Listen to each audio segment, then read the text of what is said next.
Hi friends. അപ്പോൾ ഇന്നത്തെ നമ്മുടെ ഇംഗ്ലീഷ് ക്ലാസ്സിന് ഒരു പ്രത്യേകതയുണ്ട്. ഇന്നത്തെ ഇംഗ്ലീഷ് ക്ലാസ്സിൽ നമ്മൾ നമ്മുടെ ജീവിതത്തിന് ആവശ്യമായ ചില എത്തിക്സിനെ കുറിച്ചുള്ള കാര്യങ്ങളാണ് ഡിസ്കസ് ചെയ്യുന്നത്. അതിലൂടെ നമ്മൾ എത്തിക്സും പഠിക്കും, അതോടൊപ്പം തന്നെ ഇംഗ്ലീഷും പഠിക്കും. ഓക്കെ, നമ്മുടെ ജീവിതത്തിന് എപ്പോഴും നമ്മൾ ഫോളോ ചെയ്യേണ്ട ചില മാർഗരേഖകളുണ്ട് അല്ലെ. These are the ethics in life. അപ്പൊ ഈ എത്തിക്സ് നമ്മൾ ഫോളോ ചെയ്തിട്ടുണ്ടെങ്കിൽ എത്തിക്സിന്റെ ഏറ്റവും അവസാനം നമ്മൾ എത്തിച്ചേരുന്നത് നന്മയിലേക്കായിരിക്കും.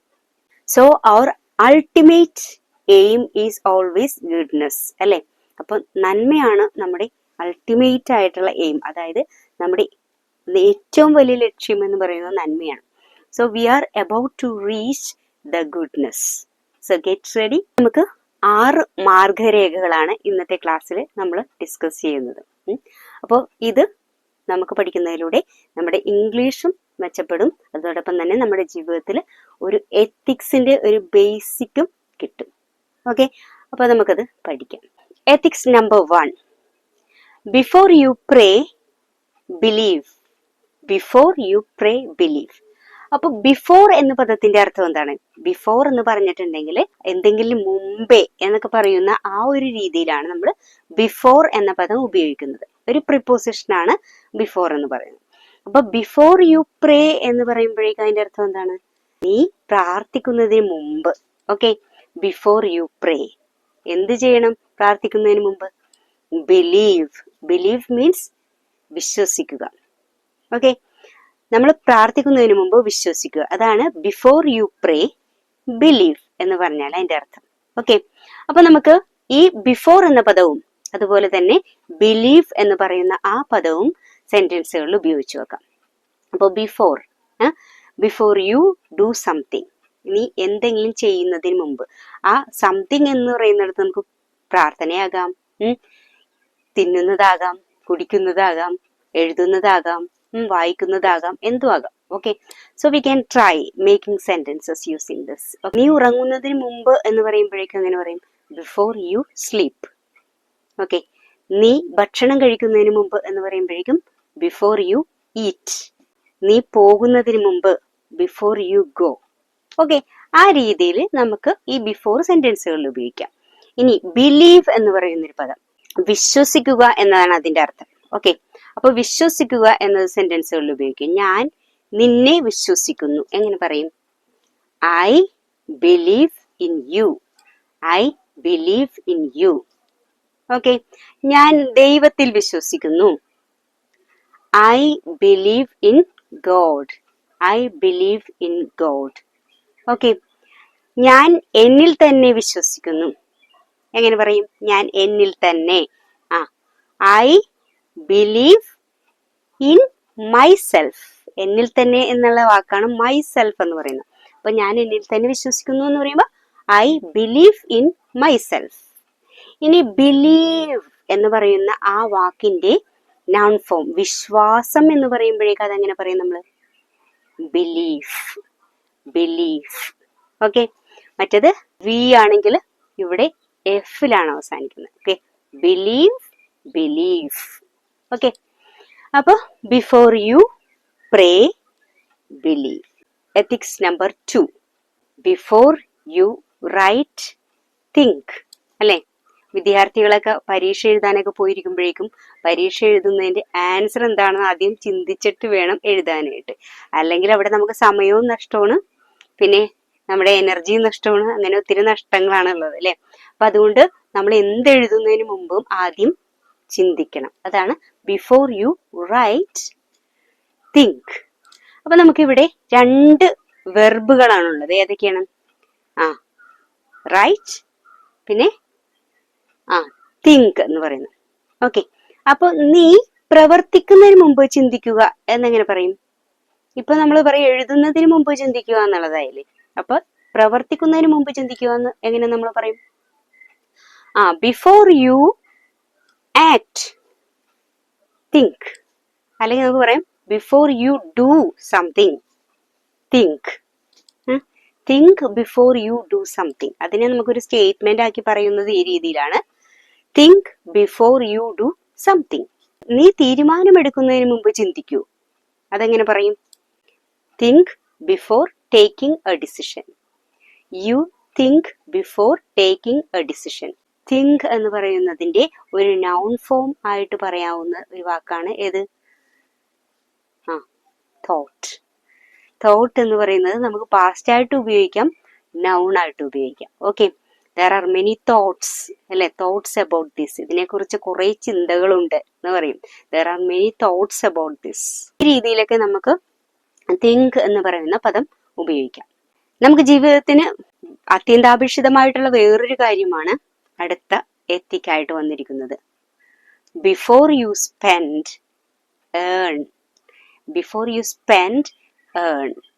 ഇവിടെ രണ്ട് വാക്കുകളുണ്ട്, സ്പെൻഡും ഉണ്ട്, ഏണും ഉണ്ട്. അപ്പൊ എന്താണ് ഉദ്ദേശിക്കുന്നത്? നിങ്ങൾ ചെലവഴിക്കുന്നതിന് മുമ്പ് നിങ്ങൾ ഏൺ ചെയ്യുക, നിങ്ങൾ സമ്പാദിക്കണം, നിങ്ങൾ ജോലി ചെയ്ത് പൈസ കൊണ്ടുവരണം.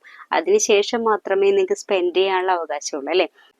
Before spending we have to earn. അപ്പൊ നമുക്ക് സ്പെൻഡ് ഉപയോഗിച്ചിട്ടുള്ള സെന്റൻസുകൾ നോക്കാം. അവൾ 5 ദിവസം പുറം രാജ്യത്ത് ചെലവഴിച്ചു. എങ്ങനെ പറയും? She spend 5 days abroad. She spend എന്ന് പറയുമ്പോഴേക്കും കഴിഞ്ഞു പോയ ഒരു കാലത്തിലാണ് കാണിക്കുന്നത്. സ്പെൻഡ് ഡി ഉപയോഗിക്കുമ്പോഴേക്കും ഇപ്പോഴുള്ളത് ചെലവഴിക്കുന്നു എന്ന് പറയും. SPENT വരുമ്പോഴേക്കും ടീയിൽ അവസാനിക്കുമ്പോഴേക്കും അത് പാസ്റ്റ് ആണ്, ചെലവഴിച്ചു, കഴിഞ്ഞു പോയ കാര്യമായിട്ട് വരും. അപ്പൊ ഷീ സ്പെൻഡ് 5 days പുറം രാജ്യത്ത് എന്നുള്ളത് എങ്ങനെ? വിദേശത്ത്, abroad. അപ്പൊ she spent 5 days abroad. അവന് കിട്ടിയ പൈസ മുഴുവനും ചെലവഴിച്ചു. പറഞ്ഞോളൂ.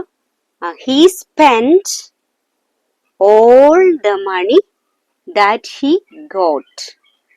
He spent all the money that he got. പൈസ സൂക്ഷിച്ച് ചെലവാക്കുക. എങ്ങനെ പറയും? spend money carefully. പൈസ സൂക്ഷിച്ച് ചെലവാക്കുക. കണ്ടോ? ഇനി ഏൺ വെച്ചുള്ള സെന്റൻസുകൾ നോക്കാം. നീ കുറച്ച് പണം സമ്പാദിക്കൂ. You earn some money. You earn some മണി.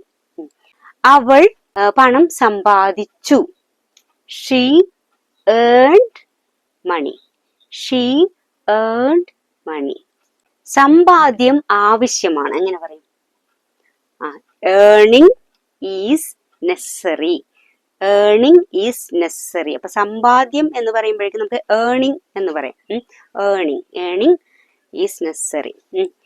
സമ്പാദിക്കുവാനുള്ള ഒരു വഴി കണ്ടെത്തൂ. Find out a way to earn. Find out a way to earn. അപ്പൊ നീ സമ്പാദിക്കാനൊരു വഴി കണ്ടെത്തൂ എന്ന് പറയുമ്പോൾ you find out a way to earn. നാലാമത്തെ എത്തിക്കാണ് before you quit try. Before you quit try. അപ്പൊ ക്വിറ്റ് എന്താണ്? ക്വിറ്റ് എന്ന് പറയുമ്പോഴേക്കും എന്തെങ്കിലും നിർത്തിയിട്ട് പോവുക, അല്ലെ? നമ്മൾ ഉപേക്ഷിച്ചിട്ട് പോവുക. അപ്പൊ ക്വിറ്റ് ഇന്ത്യ എന്നൊക്കെ പറഞ്ഞ് കേട്ടിട്ടില്ലേ? ഇന്ത്യ വിട്ടു പോകാനായിട്ട് ബ്രിട്ടീഷുകാരോട് പറയുന്ന ഒരു ആഹ്വാനമാണ് ക്വിറ്റ് ഇന്ത്യ. അപ്പൊ ക്വിറ്റ് എന്ന് പറഞ്ഞിട്ടുണ്ടെങ്കിൽ ഉപേക്ഷിച്ച് പോവുക എന്നുള്ളതാണ്. അപ്പൊ എന്തെങ്കിലും ഉപേക്ഷിച്ച് പോകുന്നതിന് മുമ്പ് എന്താ ചെയ്യേണ്ടത്? ട്രൈ, പരിശ്രമിക്കുക. എന്ത് കാര്യവും നമ്മൾ തുടങ്ങി വെച്ചിട്ട് അത് ബുദ്ധിമുട്ടാണെന്ന് തോന്നുമ്പോഴേക്കും അത് ക്വിറ്റ് ചെയ്യാനുള്ള ഒരു ടെൻഡൻസിയാണ് നമുക്കുള്ളത്, അല്ലെ? അപ്പൊ അങ്ങനെ ക്വിറ്റ് ചെയ്യുന്നതിന് മുമ്പ് നമ്മൾ എന്ത് ചെയ്യണം? ട്രൈ, നമ്മൾ പരിശ്രമിച്ച് നോക്കണം. ഓക്കെ, അങ്ങനെ ചെയ്യുമ്പോഴേക്കും ചിലപ്പോൾ നമ്മൾ അത് വിജയിച്ചെന്ന് വരാം. അപ്പൊ അതുകൊണ്ട് ആ രീതിയിൽ പോവുക. അതാണ് നാലാമത്തെ എത്തിക്. അപ്പൊ ഈ ഇതിൽ നമ്മൾ 2 വാക്കുകൾ പഠിച്ചിട്ടുണ്ട്. ഏതാണ്? ക്വിറ്റ് എന്നുള്ളതും പിന്നെ ട്രൈ എന്നുള്ളതും, അല്ലെ? അപ്പൊ ക്വിറ്റ് എങ്ങനെ സെന്റൻസുകളിൽ ഉപയോഗിക്കാൻ നോക്കാം. ഞാൻ നിർത്തുന്നു. I quit. ഞാൻ ഇവിടെ നിർത്തുന്നു. I quit here. നീ ഈ ജോലി നിർത്തി പോവുക. U quit this job and go. U quit this job and go. അടുത്ത വാക്കാണ് ട്രൈ എന്ന് പറയുന്നത്, അല്ലെ? ട്രൈ എന്ന് പറയുമ്പോഴേക്കും അത് സെന്റൻസുകളിൽ നമുക്ക് ഉപയോഗിക്കാനായിട്ട് അറിയാം. ഞാൻ ട്രൈ ചെയ്യാം. I will try. ഞാൻ ട്രൈ ചെയ്യാം. അല്ലെങ്കിൽ ഐ ഷാൽ ട്രൈ എന്ന് പറഞ്ഞാൽ ശരിയാണ്. I will try or I shall try. അവൾ നന്നായി ശ്രമിച്ചു. അവൾ നന്നായി ശ്രമിച്ചു എന്ന് എങ്ങനെ പറയും? She tried well. She tried well. ഞാൻ എൻ്റെ കഴിവിന്റെ പരമാവധി ശ്രമിക്കുന്നു. I try my level best. Okay, ഇനി ട്രൈ എന്ന വാക്കിന്റെ നൗൺ ഫോം ഏതാണ്? ട്രയൽ. ട്രയൽ. ഓക്കെ, ട്രൈയുടെ നൗൺ ഫോം നാമപദമാണ് ട്രയൽ. പരിശ്രമിക്കുക, പരിശ്രമം. ശ്രമിക്കുക, ശ്രമം. അപ്പൊ ഈ രീതിയിൽ നമുക്ക് സെന്റൻസുകൾ കൂടുതലായിട്ട് ഉപയോഗിച്ച് നോക്കാം. ഓക്കെ, അഞ്ചാമത്തെ എത്തിക് എന്ന് പറയുന്നത് before you speak listen. Before you speak listen. നിങ്ങൾ സംസാരിക്കുന്നതിന് മുമ്പ് എന്താ ചെയ്യേണ്ടത്? ശ്രദ്ധിക്കുക അല്ലെങ്കിൽ ശ്രവിക്കുക. അപ്പോ നമ്മൾ എപ്പോഴും ജീവിതത്തിൽ പാലിക്കേണ്ട ഒരു കാര്യമാണ്, എന്ത് കാര്യങ്ങളും പറയുന്നതിന് മുമ്പ് ആരെങ്കിലും പറയുന്ന കാര്യങ്ങൾ എന്താണെന്ന് ഫുള്ളായിട്ട് ശ്രദ്ധിക്കുക അല്ലെങ്കിൽ ശ്രവിക്കുക. അതിനുശേഷം മാത്രമേ സംസാരിക്കാൻ പാടുള്ളൂ. അപ്പൊ ആദ്യം നമ്മൾ പറഞ്ഞതിന് ശേഷം പിന്നെ ആ വാക്കുകൾ നമുക്ക് തിരിച്ചെടുക്കാനായിട്ട് സാധിക്കുകയില്ല. അപ്പൊ പൂർണ്ണമായും കേട്ടതിന് ശേഷം മാത്രമേ സംസാരിക്കാൻ പാടുള്ളൂ. അതുകൊണ്ടാണ് നമുക്ക് രണ്ട് ചെവികളും ഒരു നാവുമാണുള്ളത് അല്ലെ. അപ്പൊ സംസാരിക്കുന്നത് നമ്മൾ കുറക്കുകയും കേൾക്കുന്നത് കൂട്ടുകയും ചെയ്യണം. അതുകൊണ്ടാണ് നമുക്ക് രണ്ട് ചെവികളും ഒരു നാവും തന്നിരിക്കുന്നത്. അപ്പോൾ we have to listen. We have to listen more. We have to listen more than speaking. സംസാരിക്കുന്നതിനേക്കാൾ കൂടുതൽ കേൾക്കുക. അപ്പൊ നമുക്ക് ഇവിടെ രണ്ട് വാക്കുകളുണ്ട്, ഒന്ന് സ്പീക്ക് ഉണ്ട്, പിന്നെ ലിസൺ. അപ്പൊ സ്പീക്ക് നമുക്ക് അറിയാം. എനിക്ക് സംസാരിക്കണം എന്ന് പറയുമ്പോഴേക്ക് ഐ വോണ്ട് ടു സ്പീക്ക്. ഞാൻ സംസാരിക്കാൻ പോവുകയാണ്. I am going to speak. അപ്പൊ സ്പീക്ക് എന്നുള്ളതിന്റെ നൗൺ ഫോം ഏതാണ്? സ്പീച്ച്. എന്റെ സംസാരം. My speech. എന്റെ സംസാരം മനോഹരമാണ്. My speech is beautiful. Listen. Listen എന്നുള്ള വാക്ക് എങ്ങനെ സെന്റൻസുകൾ ഉപയോഗിക്കാമെന്ന് നോക്കാം. എനിക്ക് നിന്നെ കേൾക്കണം. I want to listen to you. Listen to. Listen കഴിഞ്ഞിട്ട് എപ്പോഴും നമ്മളോട് ഒരു പ്രിപ്പോസിഷൻ ഉപയോഗിക്കും, അത് ടു. Listen to. ഞാൻ പാട്ട് കേൾക്കുന്നു. I listen to music. I listen music എന്ന് സാധാരണ പറയും, പക്ഷെ ഐ ലിസൺ ടു മ്യൂസിക് ആണ് പറയേണ്ടത്. ഞാൻ അവനെ കേൾക്കുന്നു. I listen to him. Okay, ഞാൻ കുയിലിന്റെ പാട്ട് കേൾക്കുന്നു. I listen to the song of cuckoo. ആറാമത്തെ എത്തിക് എന്ന് പറയുന്നത് before you die leave. Before you die leave അല്ലെ. നിങ്ങൾ മരിക്കും അല്ലെ, മരിക്കുന്നതിന് മുമ്പ് എന്ത് ചെയ്യണം? ജീവിക്കണം. ജീവിച്ചാൽ മാത്രമേ മരണത്തിന് അർത്ഥം ഉണ്ടാവുള്ളൂ. ഓക്കെ, അപ്പൊ അതുകൊണ്ട് before you die leave. Okay, ഇവിടെ രണ്ട് വാക്കുകൾ, ഡൈ എന്നുള്ള വാക്കുണ്ട്, ലീവ് എന്നുള്ള വാക്കുണ്ട്. രണ്ടും ഒന്നിനൊന്ന് ഓപ്പോസിറ്റ് ആയിട്ട് വരുന്നതാണ് അല്ലെ. ഡൈ എന്നുള്ള വാക്ക് നമുക്ക് സെന്റൻസുകളിൽ ഉപയോഗിക്കാം. അവൾക്ക് മരിക്കാൻ ആഗ്രഹമുണ്ട്. She wants to die. അവൻ മരിക്കാൻ പോയി. അവൻ മരിക്കാൻ പോയി. He went to die. He went to die. എനിക്ക് മരിക്കാൻ തോന്നി. I felt to dye.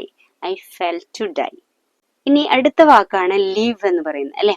അപ്പൊ ലീവ് എന്ന് പറയുന്നത് നമുക്കറിയാം, അതിന്റെ നൗൺ ഫോം ഏതാണ്? ലൈഫ്. ഞാൻ നന്നായി ജീവിക്കുന്നു. I live well. I live well. അവൾ കുട്ടികൾക്ക് വേണ്ടി ജീവിക്കുന്നു. She lives for her children.